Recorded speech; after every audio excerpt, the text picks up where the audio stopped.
100 Days Gratitude, day 73, and today I'm grateful for community, in particular the permaculture community.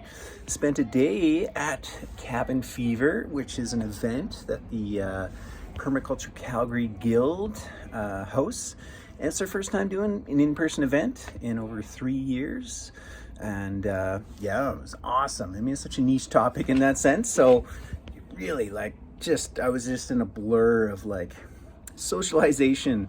Taught a class first thing in the morning, and then just the rest of the day was just connecting with wonderful folks, and so many comments about how it was nice to bring the community back together again and be in person. And permaculture people are special kind of people in the sense that they are very kind of forward-looking, solution-oriented, taking responsibility for oneself. And lots of great talks, lots of great workshops. Of note was Rob Avis from Verge Permaculture talking about fragile systems, resilient systems, and anti-fragile systems, and looking at any system within the world that one is dependent on. How important is that system to your life, and is it fragile? Is it resilient, or is it anti-fragile? So basically, if it's fragile, it's going to break down due to volatility. Resilient, it might break down, but it's going to kind of come back. Whereas anti-fragile, it gets stronger, right? The more that it's kind of tested or goes through fragility. And that's where we want, not fragility, volatility gets stronger. So that's the kind of systems that we want to, engage in and build. And kind of commonality of those systems is decentralization. And so much of our systems, like food systems, water, energy, finance, so on and so forth, they're all centralized, and the way that they're structured is so fragile. And the permaculture community really recognizes that. I mean, that's part of what's baked into the philosophy. And as Rob mentioned in his talk, it's more than just growing carrots. It is about taking responsibility for your own food, your water, your waste, your electricity, as much as one can. And, recognizing that one cannot get out of these large global industrialized systems, but having backups and beginning to build in one's own resilience, moving towards that anti-fragility, where there is that anti-fragility, that to have anti-fragile. I was going to say resilient, but that's kind of another category. And so that was awesome. That was kind of a highlight of the day, in amongst just connecting with people again that are into this world, into permaculture. And it was great. Loved it. Had a good time. And that's what I'm grateful for today, was just being part of that community, being immersed in it. And there's a lot of just reflections. It was downtown, which, man, I can't remember the last time I was downtown. And as we're coming in, I was just like, wow, I'm so glad I don't identify or kind of strive for. I mean, when I was younger, there's always that appeal of going downtown. It felt like, the center of action and that type of thing.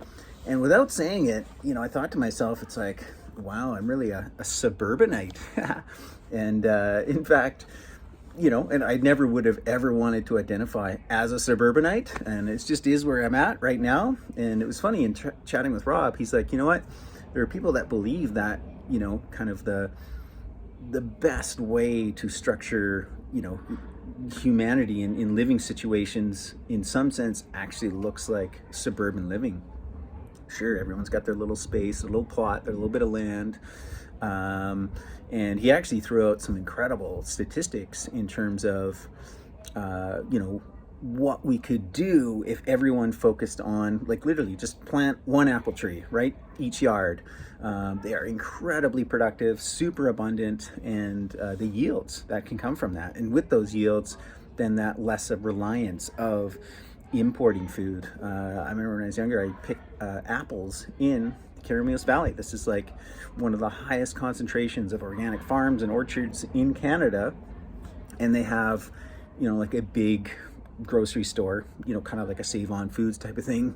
And there I was in apple season, picking apples, surrounded by orchards. And the apples that the grocery store had were from Washington. Totally insane. But there you go. There's an example of a very fragile, centralized system where it just makes no sense at all. But yeah, simple solutions. So, growing food like planting an apple tree in everyone's yard.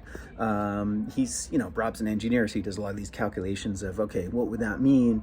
And, just the numbers on, utilizing, instead of lawns, putting all the energy, literal energy, like, gas, electricity with lawnmowers and weed whackers, chemicals, pesticides that people use.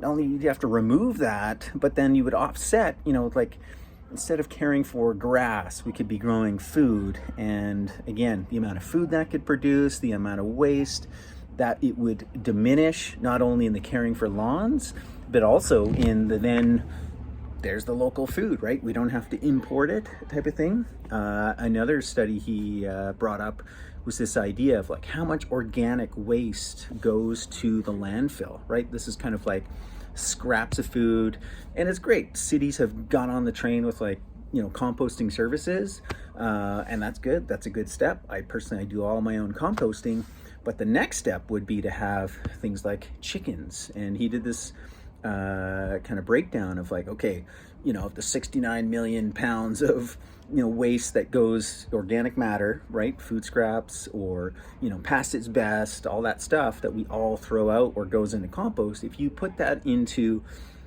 chickens, the volume of chicken as meat and or eggs that it could produce, astronomical. Huge returns. And I believe it was in Denmark he mentioned a study where they gave so many thousand people each chickens, and then the results of that, unbelievable. So this is what I love. It's the people, it's the thinking, it's the innovation, it's taking responsibility, it's creating solutions.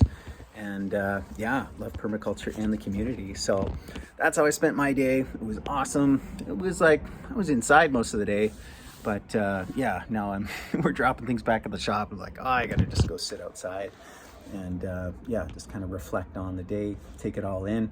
It was good times. And 100 Days of Gratitude, day 73.